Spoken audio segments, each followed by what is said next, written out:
రేవంత్ రెడ్డి గారు నీకు నిజాయితీ ఉంటే, నీకు ధైర్యం ఉంటే ఒక పని చేద్దాం. నేను తయారుగా ఉన్నా, నువ్వు ముందుకు రా, జడ్జి గారు ముందు కూర్చుందాం.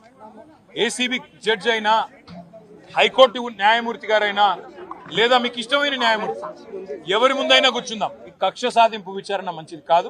నేను రెడీగా ఉన్న రేవంత్ రెడ్డి, నీకు ధైర్యం ఉంటే ముందుకు రా.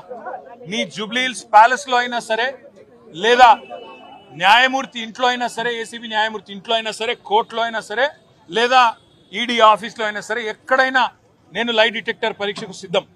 నువ్వు కూడా రా, ఇద్దరం కూర్చుందాం. దొంగెవరో, ఎవరేందో, ఎవరి నిజాయితీ ఏందో రాష్ట్రం మొత్తం చూస్తుంది.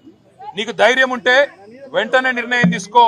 డేట్ నువ్వే చెప్పు, టైం నువ్వే చెప్పు, ప్లేస్ నువ్వే చెప్పు, నేను వస్తా. నిజాయితీగా నా చేయిస్తా. నువ్వు లై డిటెక్టర్ పరీక్ష పెట్టి నువ్వు కూడా పెట్టుకొని కూర్చో. ఎవరు ఏందో రాష్ట్ర ప్రజలకు